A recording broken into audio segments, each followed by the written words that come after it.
담임 목사님께서 이스라엘 성지 순례 중이십니다. 저는 청년회 담당하고 있는 교육 목사 정요진입니다.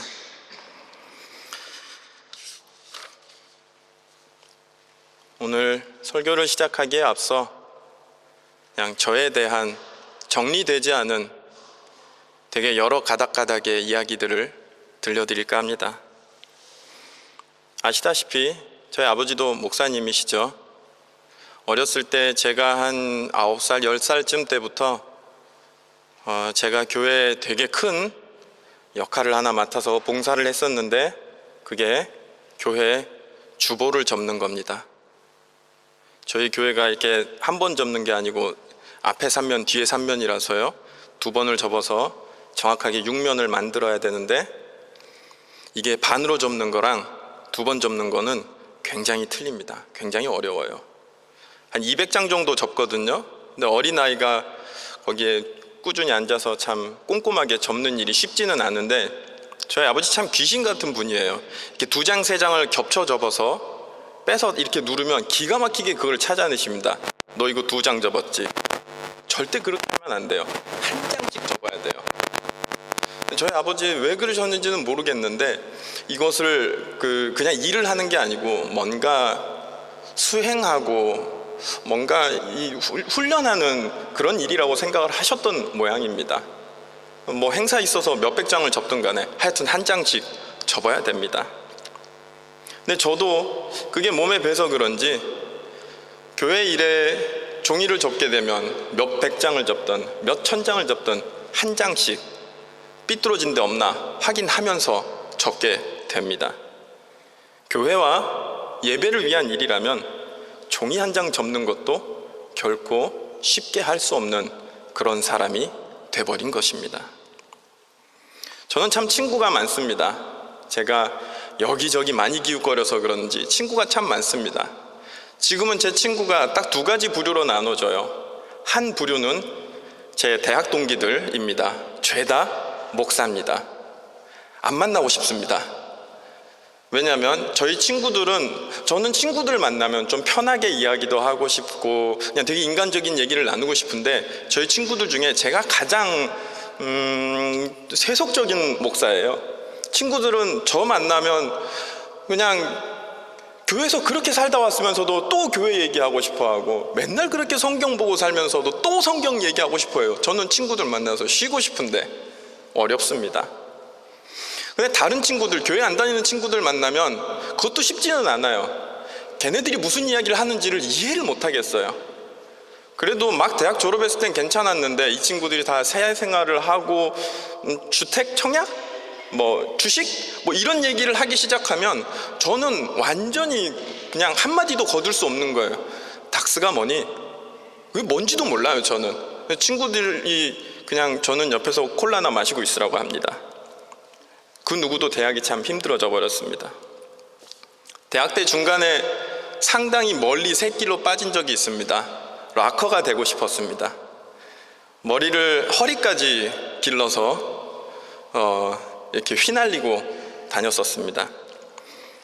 아주 잠깐이고 그냥 몇 번이었지만은 사실 언젠가 다시 장발을 휘날리면서 무대 위에서 디스토션을 강하게 걸고 일렉 기타를 쳐보고 싶은 그런 열정이 아직도 사라지지 않았습니다.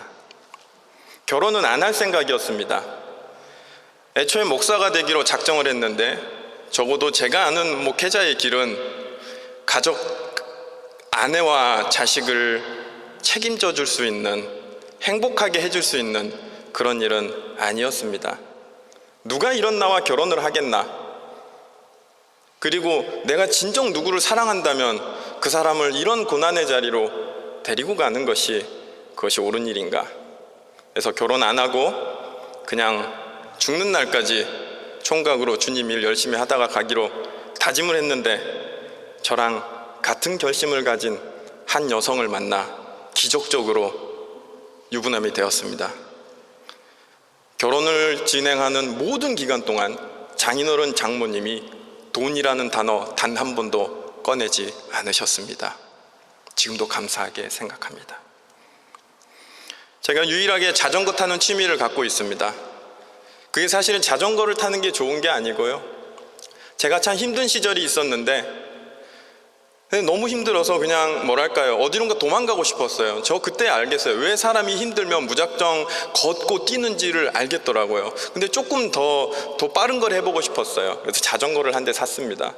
그 자전거에 올라타서 한강 이 끝 저 끝을 7번 8번 밤을 새가면서 왔다 갔다 하는데 막 숨이 막 턱끝까지 차오르면은 아무 생각 안 나고 다음 언덕을 내가 넘어갈 수 있을까? 아, 난 너무 지쳤는데 집에 무사히 갈 수 있을까? 이런 생각만 하고 있으니까 너무 내가 자유로운 거예요. 세상 싫음 다 잊은 것 같고. 사실 제가 굉장히 어려운, 감정적으로 그리고 경제적으로 어려운 시절들 많이 보냈지만은 자전거 타다가 다 지나가 버렸습니다. 넘어가 버렸습니다. 제가 지금 독일에 와가지고 계속 박사 공부를 하고 있는데 제가 공부하고 있는 분야가 미디어입니다. 제가 원래는 사진 찍는 재미가 상당히 있었는데 요즘 사람들에게 가장 큰 영향을 미치는 게 뭔가? 라고 봤더니 뭐 교회도 정치도 아니고 TV, 영화 같은 이미지 물건들이었어요. 요즘은 스마트폰, SNS 같은 그런 미디어들이 가장 큰 영향을 미치더라고요. 그래서 목사가 이런 거 알지 못하고서는 앞으로는 정말 제대로 목회를 할 수 없겠구나 싶어서 하다 보니 박사과정까지 하게 되었습니다. 목사 안수 받은 지가 2011년에 받았으니까 꽤 됐죠. 2011년에 목사 안수를 받으면서 굉장히 많은 책들을 읽었는데 그 중에 저에게 딱 꽂혔던 책이 있어요. 누구도 부인할 수 없는 칼 바르트라는 목회자이며 신학자입니다. 이가 한마디 마치 목사가 되려면 이것을 염두하라 라고 이야기하듯이 저의 가슴에 딱 꽂아준 한마디가 있었는데 그것은 뭐냐?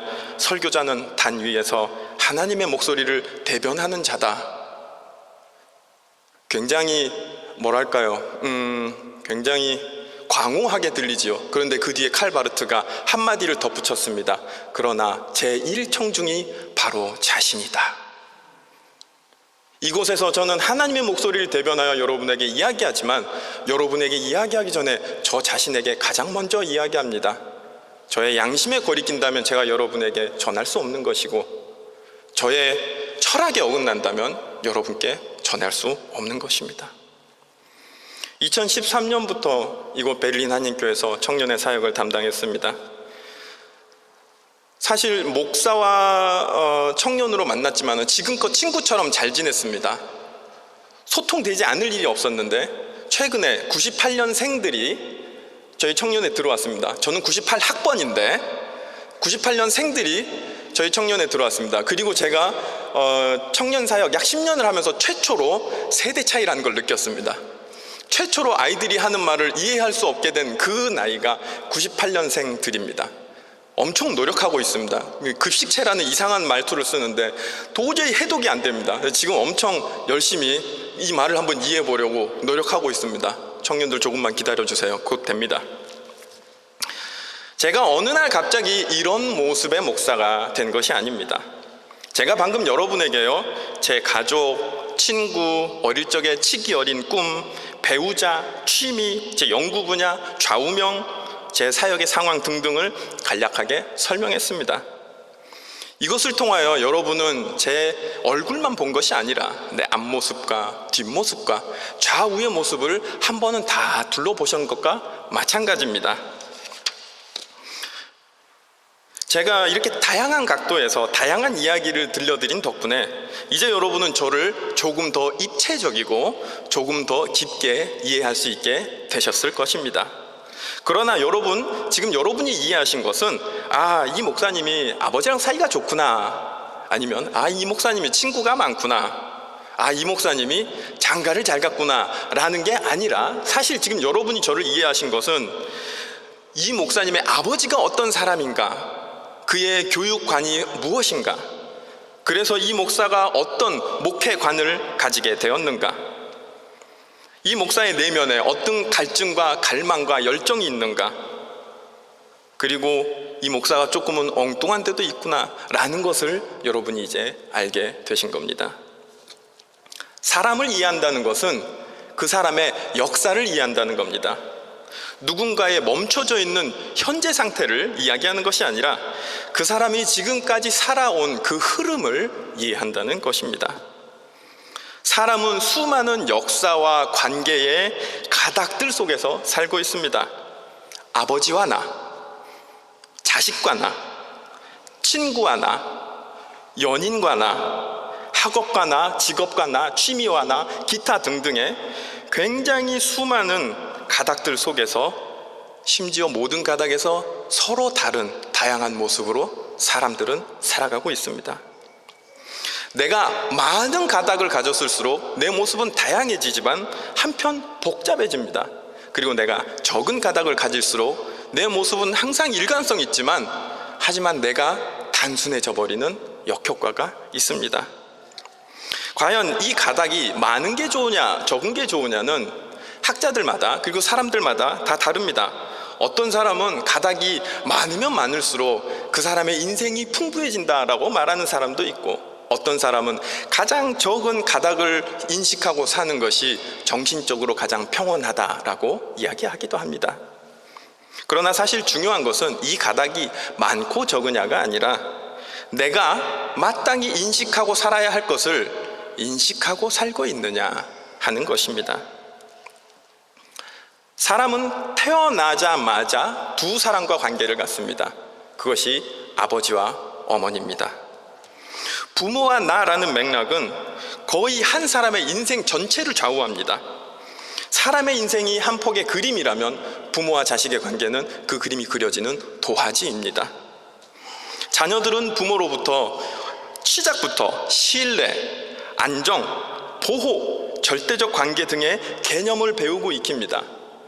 이때 한번 아버지에 대한 이미지를 갖게 되면 이 아버지에 대한 이미지라는 것은 우리가 하나님을 아버지라고 부르는 한은 마지막까지 이 사람에게 영향을 미쳐버리고 맙니다. 내가 현재 어떤 사람이냐는 내가 오늘까지 내 부모와 어떤 관계를 맺으며 살아왔느냐, 그리고 지금 내가 어떤 관계 속에서 어떤 상황 속에서 내 부모와 연을 맺고 있느냐가 실은 가장 큰 영향을 미칩니다. 사람이 두 번째로 맺게 되는 관계가 형제 혹은 친구입니다. 나 말고 또 누가 있네? 나랑 비슷한 크기의 인간이 또 있네? 라는 것을 인식하는 순간 사람들은 질서, 윤리, 공생, 공존, 그리고 관용이라는 것을 배우기 시작합니다. 이 관계는 항상 경쟁 관계와 동료의식의 사이에 있고 실은 가장 많은 불화와 화해의 반복을 경험하는 관계입니다. 저도 역시 마찬가지입니다. 어렸을 때 굉장히 이기적인 친구 있었습니다. 날마다 만나서 같이 놉니다. 싸웁니다. 그리고 헤어지면서 제가 이렇게 이야기합니다. 다시는 너랑 안 놀아. 그리고 그 다음날 반드시 그 친구와 만나서 또 놀게 됩니다. 조금 더 성장하면은 인간의 공감 능력이라는 것도 사실 부모 자식 간에 익혀지는 것이 아니라 실은 형제 간에 그리고 친구 간에 익혀집니다. 그래서 결국 공생 공존이라는 것은 타인을 형제 혹은 친구로 인식하는 것으로부터 시작됩니다. 그리고 사람은 드디어 인생 최고의 위기를 맞게 됩니다. 누군가를 좋아하게 됩니다. 이성적으로 좋아하게 됩니다. 심하게 가슴앓이를 하게 되기도 하고 무모하게 고백했다가 시원하게 차이기도 합니다. 요령 좋게 연애에 성공이라도 하게 되면 세상에서 내가 최고다, 내가 무적이다 라는 이 어마어마한 자신감과 벅참을 경험하게 됩니다. 세상에 부모에게 하늘의 별을 따다 주겠다는 자식은 없습니다. 따다 달라고 하지요. 그러나 연인에게는 간이고 쓸개고 다 빼주는 것이 사랑입니다. 그렇게 간도 빼줘야겠다, 쓸개도 빼줘야겠다 라는 생각을 최초로 하게 될 때 이 사람은 처음으로 헌신과 희생 그리고 사랑이라는 것을 경험합니다. 사실 우리가 관계를 맺는 것이 꼭 사람하고만 맺는 것이 아닙니다. 지금 이곳에 모인 우리 전부는 이제는 인식을 하셨을 거예요. 내가 대한민국이라는 국가와 뗄래야 뗄 수 없는 관계에 놓여 있다는 것을 말입니다. 저도 사실 한국에 있을 땐 잘 몰랐습니다. 그런데 여기에 와서 보니 내가 대한민국의 한 아기로 태어난 것이 내 삶의 가장 큰 운명 중에 하나였구나라는 것을 느끼게 됩니다. 또한 40-50년 전에 간호사로 광부로 이곳에 오신 여러분, 대한민국 전쟁이라는 역사, 이민, 민주화 운동 이런 거 제외하고 여러분의 삶을 설명하실 수 있습니까? 우리의 삶은 국가와 역사라는 아주 큰 맥락 속에서 설명될 수밖에 없습니다. 그리고 특별히 이 베를린 기독교 한인교회는 그 역사의 맥락 속에서 정의와 평화라는 목적을 확실하게 가지고 살아왔지요. 그래서 우리가 왜 이토록 통일을 염원하느냐, 우리가 왜 그토록 세월호의 아픔에 통감하였느냐는 이러한 역사 속에서만이 설명될 수 있을 것입니다. 또한 청년 여러분, 여러분의 현재의 모습 역시 여러분의 꿈과의 관계 속에서만 설명될 수 있습니다. 음악과 나, 미술과 나, 학문과 나, 스포츠와 나, 아마 여러분들 이미 수년 동안 그런 것들과 관계를 맺어왔고 이제는 그런 것들을 빼고는 현재의 내 모습을 설명할 수가 없는, 미래의 내 모습을 상상할 수가 없는 지경에 이르렀을 것입니다. 저는 여러분들에게서 열정, 희열, 고뇌, 도전 등등의 모습을 봅니다. 여러분들이 그토록 열정적이고 도전적인 것은 어제 오늘의 일이 아니라 여러분이 오랫동안 그 꿈을 꾸어왔기 때문입니다.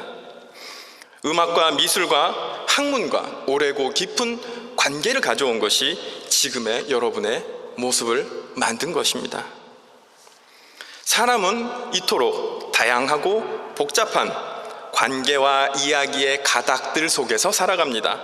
부모와 자식의 가닥, 형제와 친구의 가닥, 사랑과 이별의 가닥, 국가와 역사라는 소용돌이의 가닥, 꿈과 미래, 도전과 극복이라는 가닥, 기타 등등 이 수많은 가닥들이 오늘 나라는 한 점에서 만납니다. 우리가 그것을 정체성이라고 이야기합니다.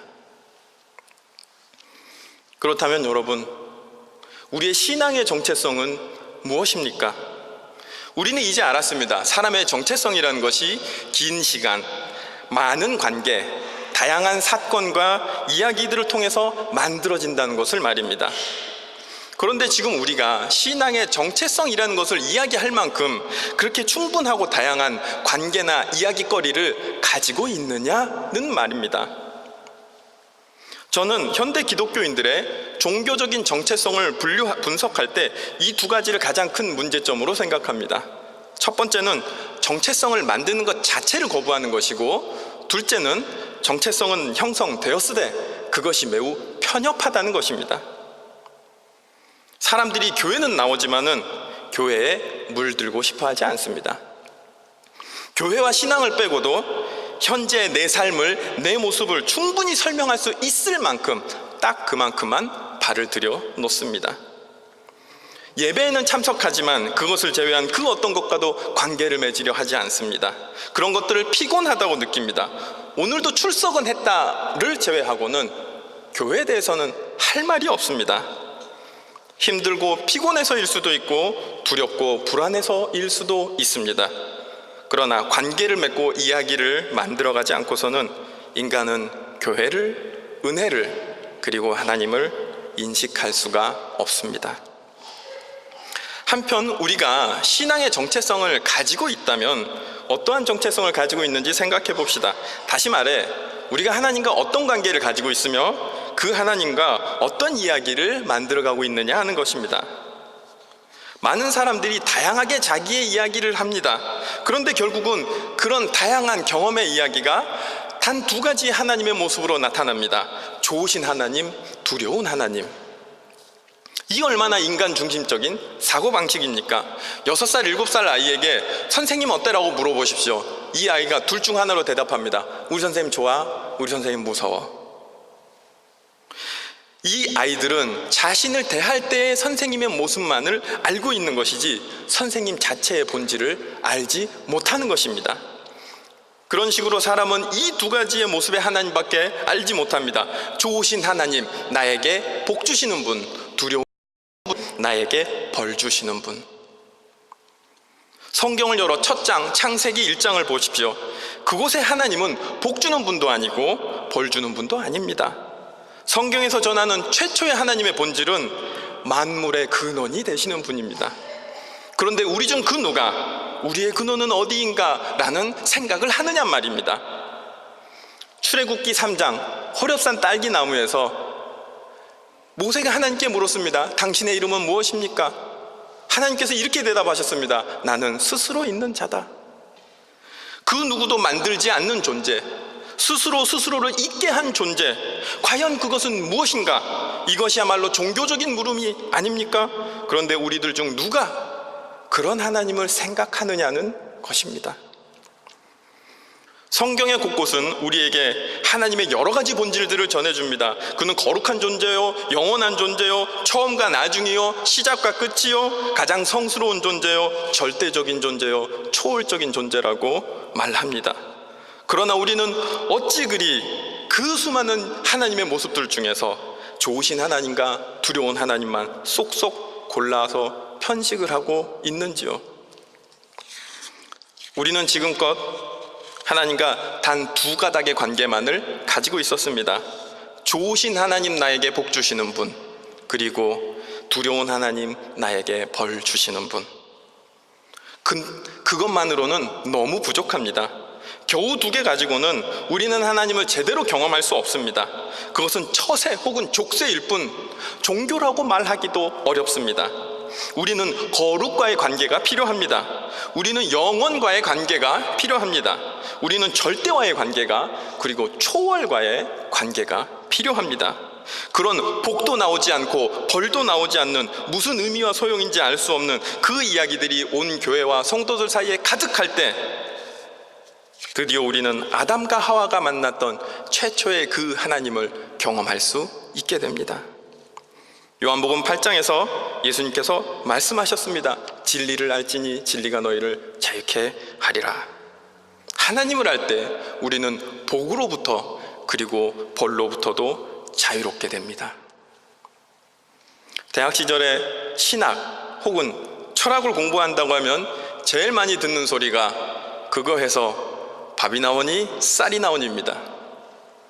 어느덧 그것이 이 세상의 모든 기준이 된 것 같습니다. 밥이 나오느냐, 쌀이 나오느냐. 심지어 신앙생활에서마저도 밥이 나오는가, 쌀이 나오는가, 얼마나 나오는가, 언제 나오는가, 여기에 완전히 매어버린 것 같습니다. 신앙생활은 밥도 안 나오고 쌀도 안 나오는 거룩과 영원, 선과 절대, 완전과 완벽, 그리고 사랑과 희생에 대한 깊은 고뇌와 성찰의 그 본질이 있습니다. 그러나 우리는 끝끝내 그것이 두렵지요. 밥도 안 나오고 쌀도 안 나오는 것이요. 오늘 본문에서 히브리서 저자가 이렇게 말합니다. 4장 15절, 우리의 대제사장은 우리의 연약함을 동정하지 못하시는 분이 아닙니다. 예수 그리스도는 이미 우리의 연약함을 알고 계시다는 말입니다. 우리가 겁이 많고 의지가 약하고 계획이 없고 우유부단하고 밥이 나오는지 쌀이 나오는지에 연연하고 있다는 것을 이미 알고 계신다는 말입니다. 그러나 그는, 예수 그리스도는 우리의 그 연약함을 동정하십니다. 동정하다라는 단어는 단계적으로 풀어보면 충분히 이해하고 공감하며 측은하게 생각하고 도와주고 싶은 마음을 가지고 있다로 풀이할 수 있습니다. 그리고 히브리서 저자는 16절에 우리에게 이렇게 용기를 줍니다. 그러므로 우리는 담대하게 은혜의 보좌로 나아갑시다. 고린도전서 13장 13절은 여러분들 모두 달달달달 외우고 계실 겁니다. 그런즉 믿음, 소망, 사랑, 이 세 가지는 항상 있을 것인데 그 중에 제일은 사랑이라. 그러나 교우 여러분, 11절, 12절의 내용은 이렇습니다.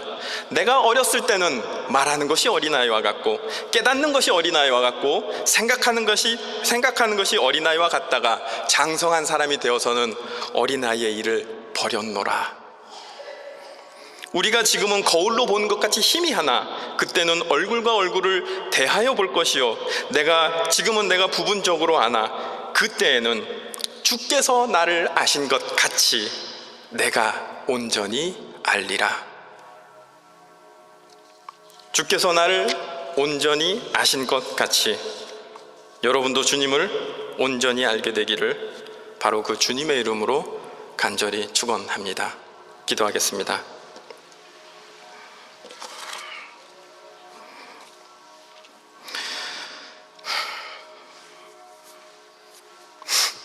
자비로우신 하나님 아버지, 밥이 나오지도 쌀이 나오지도 않는 거룩한 삶을 살고자 합니다. 예수 그리스도의 희생과 사랑을 닮으려 노력하는 경건한 삶을 살고자 합니다. 완전과 완교를 꿈꾸는 성결한 삶을 살고자 합니다. 그런 사람이 되고자 합니다. 그런 가정을 꾸리고자 하고 우리의 자녀들을 그렇게 기르고자 합니다. 주께서 우리에게 지혜를 주시고 우리의 눈을 열어 하나님의 진리를 바라보게 하소서. 세상의 모든 몰아됨과 다그쳐됨 속에서 흔들리지 않고 요동치지 않는 강한 믿음을 갖게 하소서. 생활에 찾아오는 모든 어려움과 곤란함 때문에 우리의 영혼이 어두운 곳으로 휘말려 들어가지 않게 하시고 땅에 기초를 놓으신 들의 풀과 공중의 새를 먹이시는 당신의 능력을 힘입어 우리의 모든 쌓이고 맺히고 응어리진 것들을 초월하게 도와주소서. 주님과 함께 영원을 바라보고자 합니다. 우리와 함께하여 주옵소서. 예수 그리스도의 이름으로 기도드렸습니다.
주